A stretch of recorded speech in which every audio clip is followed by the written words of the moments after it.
What's up, YouTube? It's Dontavious Hill here, three-time Team USA high jumper, five-time NCAA All-American, currently with a personal best of 7 feet 5 inches in the high jump, and I've coached hundreds of high school athletes to personal records, school records, state championship qualifications, and national championship All-American appearances. And today, what I want to talk about is for our athletes who tend to jump high in practice and not so well in the meet, right? So if you're an athlete and if you've ever experienced my PR is this in practice and my practice PR is 4 inches higher than my meet PR or anything like that, but you can't really put it down when it comes to the meet situation, and we just get nervous and we tend to knock the bar off with all kinds of stuff, and we just cannot get anywhere close to what we can do in practice. I'm going to be explaining to you guys today how that happens, why it happens, and how we can fix it. Okay? So the first thing we're going to draw is basically a pedestal, right? Or stool. Right, so this is our stool over here, right? And we're gonna call this meet day. So we're just gonna call this meet day.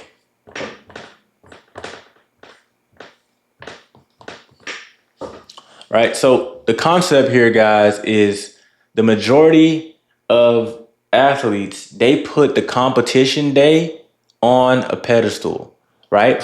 So they actually, instead of treating competition like any other day, they treat it like it's something special.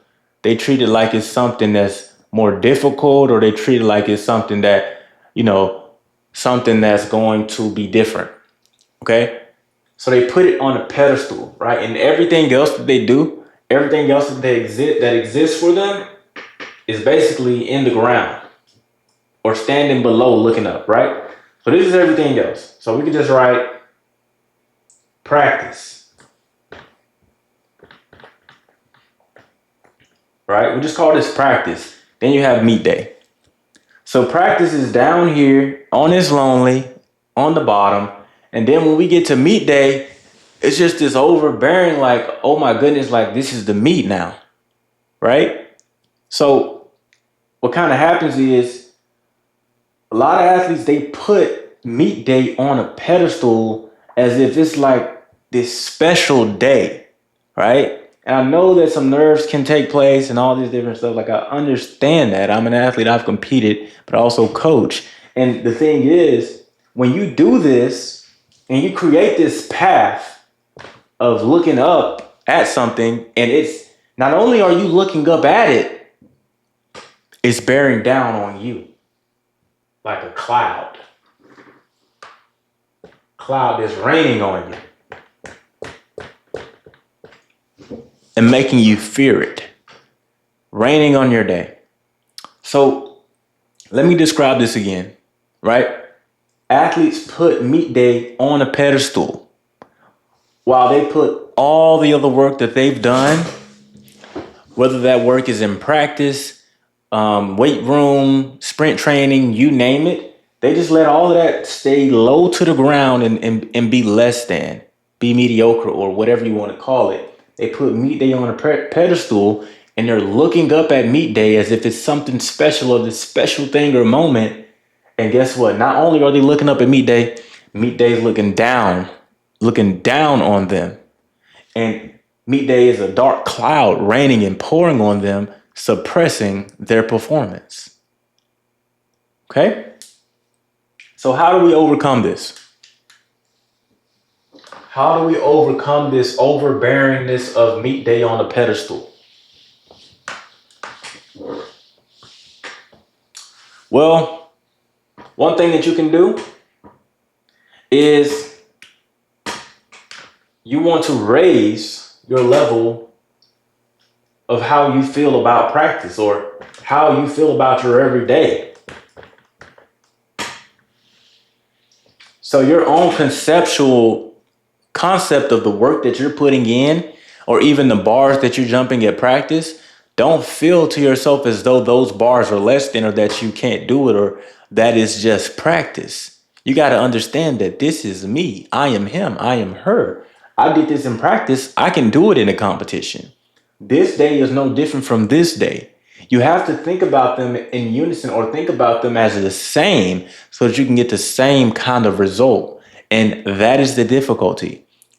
People feel sometimes as though they are less than, or their practice performance is less than, or whatever, like, or they feel like the meet is just a big deal. But one thing that a great, fantastic high jumper told me, which is the American record holder in the high jump, Hollis Conway, he said one thing that really helped him was never getting too high and never getting too low. They call this keeping an even keel. Whether it's practice, whether it's a meet, whether it's a big meet, whether it's a small meet, try and keep an even keel. And I know that some of us are very emotional people. I know that I can become a very emotional high jumper, athlete, performer, coach, you name it. But when you keep an even keel or do your best to view things in an even landscape or in a peripheral, like, that's what's going to allow your performance to reflect that way. Okay?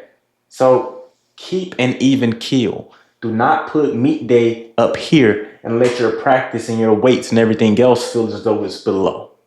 Keep an even keel and have that thing straight in line and let it all be even, and keep that concept of, I did this in practice, I can do this in a meet, right? I did this in a meet, I can do it in practice.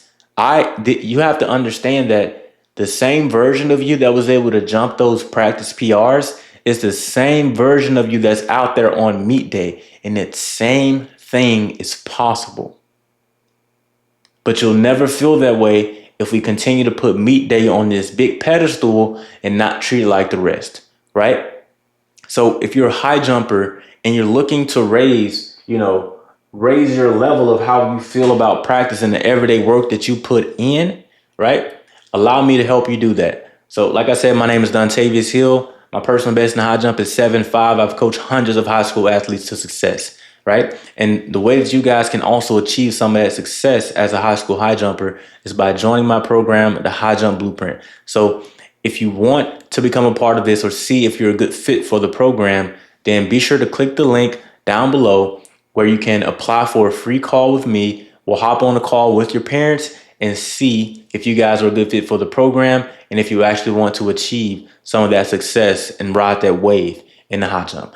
And if you're the parent of a high school high jumper, same rules apply. Just go ahead and apply for coaching down below at the link. It's like a 60-second thing. And yeah, we can all get on a call together, see where your athlete is in their high jump journey, see where they want to get to, and walk you guys through what it would look like to become a part of the program. So thank y'all for watching.